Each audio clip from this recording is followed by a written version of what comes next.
ఒకరోజు ఉదయం లేచిన వెంటనే కరెంట్ ఉండదు, ఇంటర్నెట్ పనిచేయదు, బ్యాంకులు ఉండవు, ఏటీఎంలు పనిచేయవు, డబ్బులు చేతిలో ఉండదు. అప్పుడు నీ ప్లాన్ ఏంటి? ఇదైతే మన కోసం. ప్రపంచం అయితే నిశ్శబ్దంగా యుద్ధం వైపు కదులుతోంది. రష్యా ఉక్రెయిన్ మధ్య యుద్ధం ఇంకా కొనసాగుతూనే ఉంది. ఇజ్రాయెల్ మరియు హమాస్ ఘర్షణలు అయితే ఇప్పుడు ఇరాన్, ఇజ్రాయెల్, అమెరికా వీటి మధ్య అయితే యుద్ధం కొనసాగుతుంది. ఒక్క తప్పు నిర్ణయం ప్రపంచాన్ని అగ్నిగుండంగా మార్చొచ్చు. ఇవన్నీ దేనికి సంకేతాలు? మూడో ప్రపంచ యుద్ధమా? ఇవన్నీ చూస్తుంటే ఒక రకంగా మూడో ప్రపంచ యుద్ధం ఏమైనా జరగచ్చా అని మీకు అనిపించింటుంది.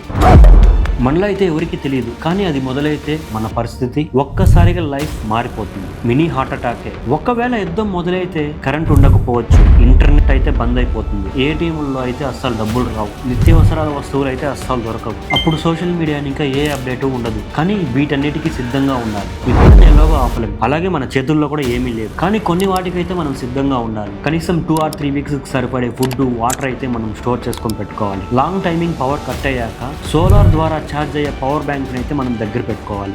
కొన్ని చిన్నవి బ్యాటరీ, లైట్లు, టార్చ్లు ఇవన్నీ అయితే మనం దగ్గర పెట్టుకోవాలి. ఇవన్నీ మనం సిద్ధంగా ఉంచుకోవాలి. మనకి మరీ ముఖ్యమైన డాక్యుమెంట్స్ అయితే కొన్ని ఉంటాయి ఇంట్లో, వాటిని మనము ఒక ఎమర్జెన్సీ ప్లేస్ లో అయితే ఉంచుకోవాలి. ఇంటర్నెట్ లేకపోయినా కూడా కానీ ఆఫ్లైన్ మ్యాప్స్ అనేది మనకి చాలా ఉపయోగపడతాయి. బయట ఏం జరుగుతుందో మనకి ఏం తెలియదు, కానీ ఒక రేడియో ఉంటే మన దగ్గర చాలా ఉపయోగపడుతుంది. రేడియో అనగానే అబ్బా 30 years బ్యాక్ వెళ్ళిపోతే బాగుంటుంది కదా, కానీ యుద్ధం అయితే దేశాల మధ్య జరుగుతుంది. దాని ప్రభావం సాధారణ మనుషుల పైన, మన కుటుంబాలపైనే పడుతుంది. అన్నిటికైతే మనం సిద్ధంగా ఉన్నాం, సురక్షితంగా కూడా ఉన్నాం. ఇది మన వాళ్ళని మనం కాపాడుకోవాల్సిన టైం. డిఎం చేయండి, కొన్ని రిక్వైర్డ్ థింగ్స్ అయితే మీకు పంపిస్తాను. అలాగే మనకు తెలిసిన వాళ్ళు అయితే బయట కూడా ఉన్నారు, వాళ్ళందరికీ ఈ రీల్ని షేర్ చేయండి.